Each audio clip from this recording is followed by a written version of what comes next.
Hello दोस्तों, welcome to sleepy classes. दोस्तों आज हम न्यूज़पेपर थ्रू प्री मिक्स यानी कि न्यूज़पेपर के साथ साथ एमसीक्यू भी डिस्कस करेंगे।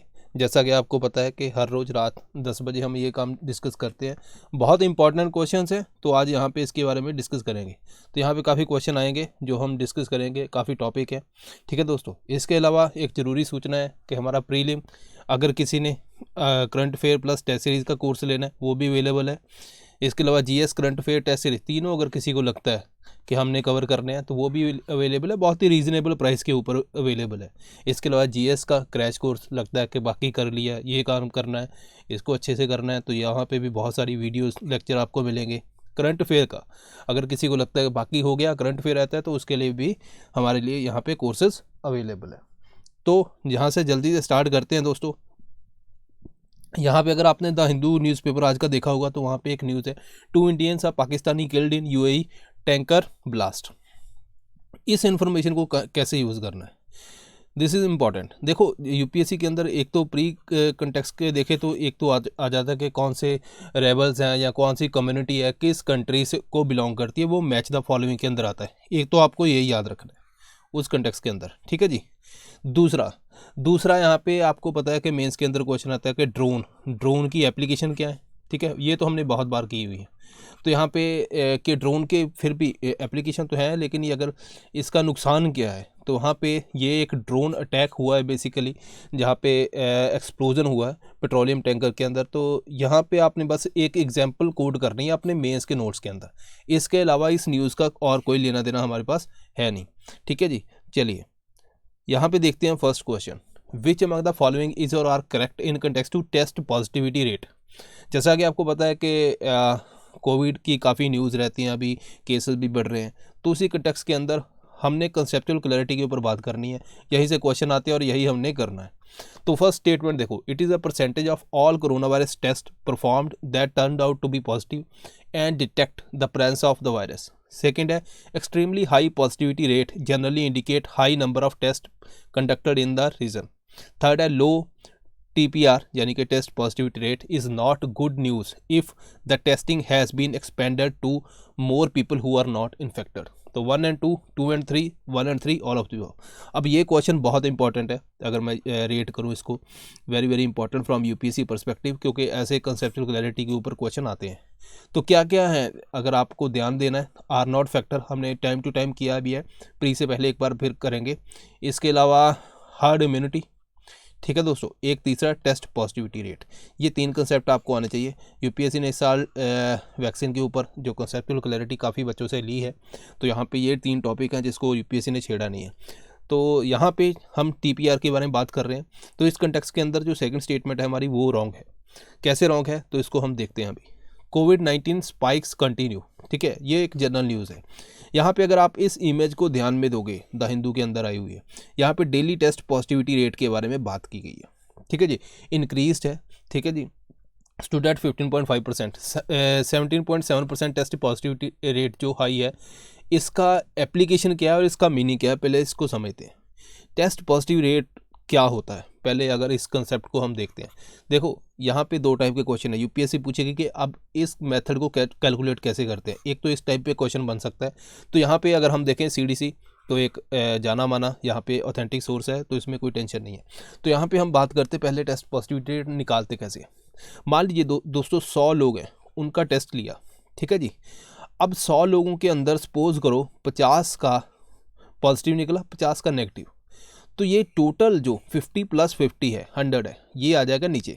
ठीक है, total number of test performed, जिनका पॉजिटिव निकला 50, नेगेटिव निकला 50, ठीक है, और पॉजिटिव निकला वो ऊपर आ जाएगा, मल्टीप्लाई बाय 100 कर सकते हैं, जो हमारी द हिंदू न्यूज़पेपर भी बोलती है। ठीक है दोस्तों, अब यहाँ पे मतलब ये है कि जितना नंबर ऑफ टेस्ट आपने किए, ठीक है, उसके अंदर कितने पॉजिटिव आए, ठीक है, उसकी परसेंटेज, वो है अपना टेस्ट पॉजिटिविटी रेट।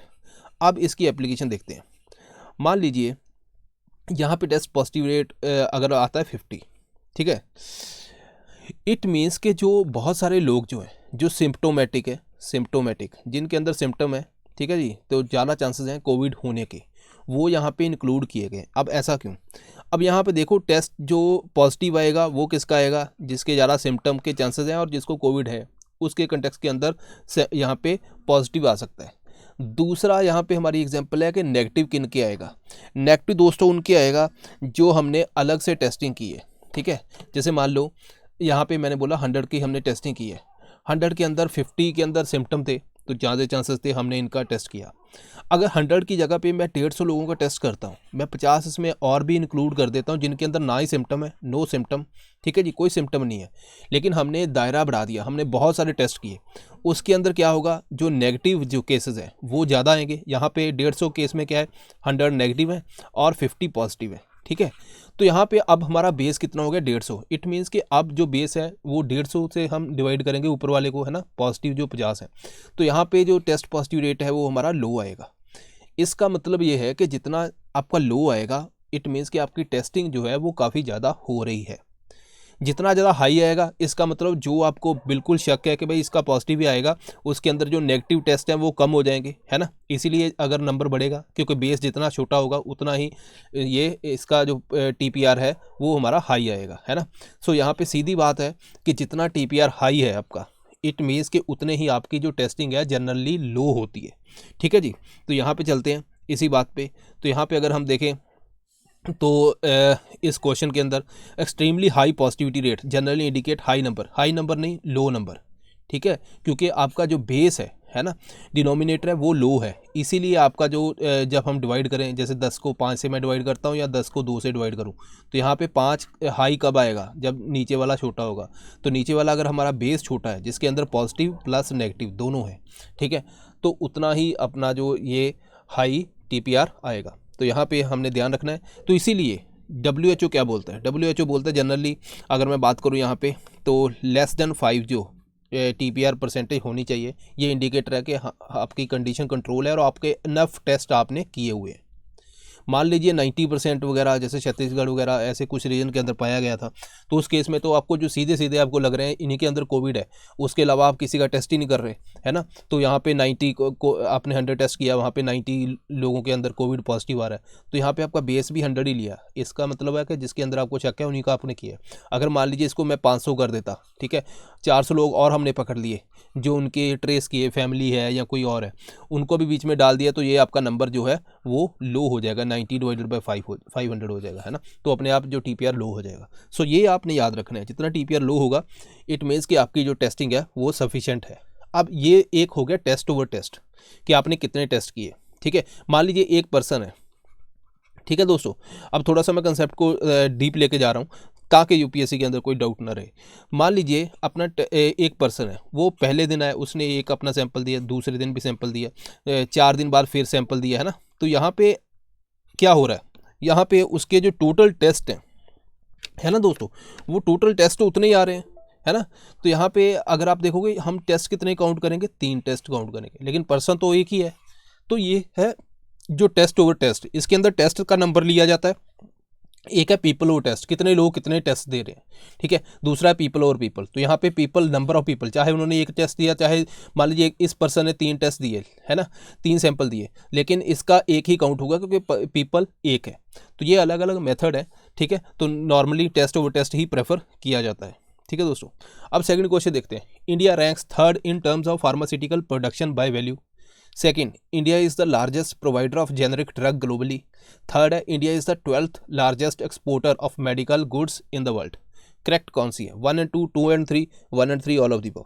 अब ऐसा क्वेश्चन आता है, अगर आपको याद है UPSC ने GDP के केस के अंदर रैंक इंडिया का पूछा गया था, ठीक है, PPP बाय PPP, तो ये भी हमने अभी रिसेंटली उस क्वेश्चन को डिटेल में किया था। तो यहाँ पे ये भी फार्मास्यूटिकल क्योंकि न्यूज़ में काफ़ी है, तो ये क्वेश्चन हमारा आने के चांसेस भी बनते हैं। तो इसको मैंने थोड़ा डिटेल में डाला है, न्यूज़ में तो थोड़ा सा था, ठीक है, लेकिन उसको डिटेल में डाला है। क्यों डाला है मैं आपको बताता हूँ अभी। तो पहले इस क्वेश्चन को सॉल्व कीजिए। तो यहाँ पे जो हमारी स्टेटमेंट है 2nd and 3rd is correct. Largest provider है जेनेटिक ड्रग का, 12th लार्जेस्ट एक्सपोर्टर है मेडिकल गुड्स का इन द वर्ल्ड, ठीक है। 3rd बाय वैल्यू नहीं है, ठीक है जी। तो यहाँ पे ये स्टेटमेंट पहली गलत है। यहाँ पे देखते हैं, India helping the world deal with pandemic, प्रधानमंत्री ने बोला है, ठीक है जी। अब इस जो टॉपिक है इसकी 2 तरह से हमारी वैल्यू है। एक तो प्री कंटेक्स्ट हमने देखना है कि फार्मास्यूटिकल जो सेक्टर है हमारा उसकी पोजीशन क्या है, क्योंकि पोजीशन के ऊपर बहुत से क्वेश्चन आते हैं, ठीक है। दूसरा मेंस के लिए भी आपका यही वैल्यू एडिशन है। तीसरा मेंस के लिए और भी है कि इंडिया जो है वो कैसे दुनिया की हेल्प कर रहा है पेंडेमिक की, कोविड पेंडेमिक की तरह टाइम पे, है ना। तो बहुत सी जो लो कॉस्ट जो मेडिसिन से लेके वैक्सीन भी हम प्रोवाइड कर रहे हैं, तो यह वो एक हेल्पिंग हैंड है। तो यहाँ पे आपका कल्चरल जो एक रिलेशन बनाने के लिए एक सॉफ्ट पावर को यूज़ करता है इंडिया इंटरनेशनल रिलेशन में, वो हमारा आ सकता है। तो रिसेंटली ये कब बोला, World Economic Forum Davos agenda 2022 summit के अंदर ये बोला गया। यहाँ पे प्रधानमंत्री बोला India is the third largest pharma producer in the world. ठीक है जी। तो यहाँ पे देखते हैं क्या है। अगर हम रिपोर्ट निकालें इंडियन फार्मास्यूटिकल इंडस्ट्री रिपोर्ट नवंबर 2022, तो ऑफिशियल डॉक्यूमेंट क्या बोलता है, वहाँ से मैंने की पॉइंट उठाए हैं ताकि हमारा प्री का काम हो जाए, इससे ज़्यादा हमें चाहिए भी नहीं। India is the largest provider of generic drug globally, पहली स्टेटमेंट ये आपने ध्यान रखनी है। ठीक है। फार्मास्यूटिकल जो सप्लाई हमारी 50% ग्लोबली डिमांड है बाय वेरियस वैक्सीन, वो हम प्रोवाइड करते हैं। 40% जेनरिक डिमांड यूएस के अंदर, 25% यूके के अंदर। सेकेंड इंपॉर्टेंट स्टेटमेंट है India ranks third in terms of pharmaceutical, ठीक है दोस्तों, in terms of pharmaceutical production by volume. तो ये हमने ध्यान रखना है। तो यहाँ पे आपको थोड़ा सा ध्यान देना है कि यहाँ पे यूपीएससी वॉल्यूम की जगह वैल्यू डाल देगी, तो वैल्यू के अंदर हमारा 14th रैंक है, ये हमने ध्यान रखना है। और जो हमारा दूसरा है थर्ड रैंक है, वो है इन टर्म्स ऑफ वॉल्यूम, तो ये हमने ध्यान रखना है। ठीक है दोस्तों, चलिए आगे चलते हैं दोस्तों। यहाँ पे कुछ स्टेटमेंट्स ही जो इसके अलावा अगर आप देखोगे कि इंडिया को एड्स के कंटेक्स्ट के अंदर यहाँ पे भी जो एंटी रेट्रोवायरल ड्रग्स हैं ग्लोबली, है ना, एड्स को कॉम्बैट करने के लिए, वो भी ओवर 80% जो है वो इंडियन फार्मास्यूटिकल सप्लाई करती है। तो यूपीएससी 4/5 पोल देगी, है ना। ये 4-5 स्टेटमेंट है जो बहुत इंपॉर्टेंट है। अगर आपने ये कर ली तो फार्मास्यूटिकल सेक्टर के अंदर आपका क्वेश्चन गलत नहीं होता। थर्ड क्वेश्चन देखिए, पीएम गति शक्ति स्कीम के बारे में बोला गया है। तो यहाँ पे it is a digital platform to bring 16 ministries including railway roadways together for integrated planning and coordinated implementation of the infrastructure connectivity projects. It will facilitate last mile connectivity of the infrastructure and reduce the travel time for people. तो यहाँ पे simple question है, लेकिन यहाँ पे आपको ध्यान में क्या रखना है, यहाँ पे ध्यान में रखना है कि यहाँ पे इनकरेक्ट पूछा गया है। होता क्या है, एग्ज़ाम में हम जाते हैं दोस्तों, तो ये स्पेशली क्यों डाला गया है मैं अभी इसको बताता हूँ आपको। एग्ज़ाम में हम जाते हैं, कई बार क्या आता है, पीएम गति शक्ति हमने पढ़ा है, दोनों जनरल स्टेटमेंट है, कोई इसके अंदर टिपिकल स्टेटमेंट नहीं। जिसको थोड़ा सा आइडिया वो बोलेगा दोनों स्टेटमेंट सही हैं। जब हम इसमें खुश होते हैं कि यार ये तो बड़ा सिंपल क्वेश्चन आ गया, हम बड़ी जल्दी यहाँ पे सी ऑप्शन मार्क कर देते हैं और इसकी वजह से हमारा आंसर गलत हो जाता है। ये ध्यान रखना है, इसीलिए क्वेश्चन को डाला गया है, सिंपल क्वेश्चन डाला गया क्योंकि इस टाइप के क्वेश्चन आते हैं यूपीएससी के अंदर, लेकिन आपको बस वो गलती नहीं करनी, बस इसीलिए इसको डाला गया है। चलिए, तो ये न्यूज़ थी, ठीक है दोस्तों। यहाँ पे तो अगर पीएम गति शक्ति के बारे में, स्कीम के बारे में बात करें, तो ये स्कीम क्या है, बेसिकली जैसे मान लीजिए पोर्ट से रेलवे, रोड, है ना, इनको कनेक्ट करना है आपस में, ताकि यहाँ पे लॉजिस्टिक कॉस्ट भी हमारी कम हो, ठीक है दोस्तों, और जो लोगों का टाइम भी बचे। ठीक है। इसके अलावा नेशनल इंफ्रास्ट्रक्चर पाइपलाइन जो गवर्नमेंट ने स्टार्ट की थी, उसको भी सब्ज्यूम कर रही है। ठीक है दोस्तों, तो ये बेसिकली इंटीग्रेशन है, मल्टी मॉडल प्रोजेक्ट है कि एक मोड का आप ट्रैवल करते हो, चाहे पीपल है, गुड्स है, सर्विसेज है, वो दूसरे से कनेक्ट हो ताकि हमारा जो टाइम बचे। उसी के कंटेक्स्ट के अंदर बस इतना आपको ध्यान रखना है। ठीक है। अब बात करते हैं, consider the following statement in context to Formula E World Championship. जैसा कि आपको पता है इस बार भी स्पोर्ट्स के अंदर 2-3 क्वेश्चन आए, तो यहाँ पे हम स्पोर्ट्स का क्वेश्चन भी एक कर लेते हैं। It is the first digital racing championship organise by United Nation. Second statement है, Delhi will be the one of the 60 cities across the world bidding to host this championship। तो यहाँ पे कौन सा है, 1 only, 2 only, both 1 and 2, none of the above। अगर पढ़ा है तो सिंपल क्वेश्चन है। ठीक है। ई का मतलब यहाँ पे देखो, यूपीएससी का क्या, यूपीएससी जहाँ पे ई वर्ड आता है क्वेश्चन में, यूपीएससी उसको मैनिपुलेट कैसे करता है। यहाँ इलेक्ट्रिक हो सकता है ना, या यहाँ पे डिजिटल हो सकता है। ठीक है दोस्तों, तो यहाँ पे जो डिजिटल जो स्टेटमेंट यूज़ की गई है, बस यही यूपीएससी ऐसे मैनिपुलेट करता है और ऐसे ही ये स्टेटमेंट है, तो ये स्टेटमेंट गलत है दोस्तों। यहाँ पे इलेक्ट्रिक कार, उनकी रेसिंग के बारे में बात हुई है कि देखो इलेक्ट्रिक कार की जितनी रेसिंग चैंपियनशिप होगी, उससे लोगों के अंदर अवेयरनेस आएगी कि भाई यार हमें इलेक्ट्रिक कार वगैरह ख़रीदनी चाहिए, है ना। तो उसके लिए लोग भी थोड़ा सा उत्साहित होंगे और हम क्या सस्टेनेबल फ्यूचर लेके आ सकते हैं फ्यूचर के अंदर, क्योंकि उसमें पोल्यूशन नहीं है। यहाँ पे हैदराबाद ने बिड की और ये हो सकता है कि हैदराबाद जो है इसको होस्ट करे। ठीक है जी। दूसरी बात है एबीबी, जो इसका कर्म धर्मदाता है। ठीक है दोस्तों, तो यहाँ पे एबीबी क्या है, एक टेक्नोलॉजी, ग्लोबल टेक्नोलॉजी कंपनी है, बस इतना याद रखना है, जो इसको ऑर्गेनाइज करवाती है। ठीक है जी। फिफ्थ क्वेश्चन देखिए, consider the following statement in context to Kathak dance. Kathak is the only form of classical dance wedded to Hindustani और north Indian music. Second statement है, it represent a unique synthesis of Hindu and Muslim genius in art. Third है, the spread of bhakti movement eroded the distinctive style of Kathak dance. 1 and 2, 2, 1 and 3 all of the above. तो यहाँ पे आप answer कर सकते हो video को रोक के भी, जैसे आपका मन करे। तो यहाँ पे जो थर्ड स्टेटमेंट है वो गलत है दोस्तों। अब इस क्वेश्चन को मैं बताता हूँ क्यों है न्यूज़ में, ठीक है। यहाँ पे ये न्यूज़ आज की आई है, पंडित बिरजू महाराज, ठीक है, उनकी रिसेंटली डेथ हुई, तो उस कंटेक्स्ट के अंदर ये कथक डांस न्यूज़ में है। अब बात करते हैं कि क्लासिकल डांस जब आपने प्रिपेयर करने हैं, मैं नहीं चाहता कि आप यहाँ से इन्फॉर्मेशन उठाओ, ठीक है, क्लासिक कथक डांस के बारे में। आपको इन्फॉर्मेशन वहीं से, अगर आपके नोट्स बने हुए हैं वहीं पे उसी को रिवाइज़ करना है, ठीक है। आर्ट एंड कल्चर का यही फॉर्मूला है, जहाँ से आपने पढ़ा है बस वहीं से रिवाइज़ करना है। ज़्यादा ओवरलोडेड आपने रखना नहीं है काम। अगर सिंपल क्वेश्चन आया तो आपको आएगा, अगर डिफ़िकल्ट आया तो किसी को भी नहीं आएगा। बस ये ध्यान रखना है जब आप आर्ट कल्चर को पढ़ते हो। तो यहाँ पे जब डांस की बात करते हो, एक तो आता है मैच करो, इधर डांस फॉर्म रखेंगे, इधर आपको स्टेट्स के नाम होंगे, ठीक है, एक ये टाइप का।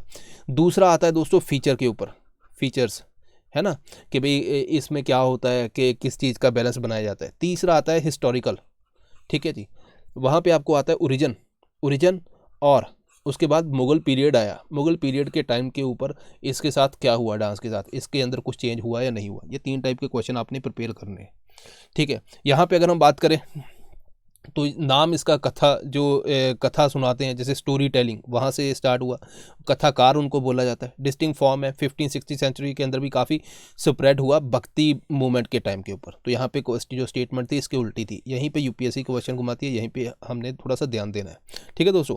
उसके बाद जब मुगल एम्पायर आए, वहाँ पर क्या हुआ कि उसको कोर्ट के अंदर परफॉर्म करने लगे। देन वाजिद अली शाह जो नवाब ऑफ अवध थे, उन्होंने इसको थोड़ा सा और आगे बढ़ाया, ठीक है दोस्तों। अगर हम फीचर की बात करें तो यहाँ पे जो वेट है बॉडी का इक्वली डिस्ट्रीब्यूटेड होता है, हॉरिजेंटल और वर्टिकल एक्सिस, फुटवर्क इसके अंदर जो मेन है, ठीक है जी। एंड देन जो हिंदू मुस्लिम इनका कॉम्बिनेशन बेस्ट एग्जांपल, और ये बहुत ही इंपॉर्टेंट स्टेटमेंट है जो हमने पहले पूछी गई। इसके अलावा इंस्ट्रूमेंट की बात करें अगर, जैसे तबला, मंजीरा वगैरह है ना, ये वहाँ पे थे। और एक और टाइप का क्वेश्चन आ सकता है क्योंकि बिरजू महाराज जी के कारण, कि वो पूछ सकते हैं कि हाँ भी कौन सी पर्सनैलिटी है वो किस डांस को बिलोंग करती है। तो वहाँ पे आपको ये थोड़ा सा आइडिया होना चाहिए, ठीक है जी।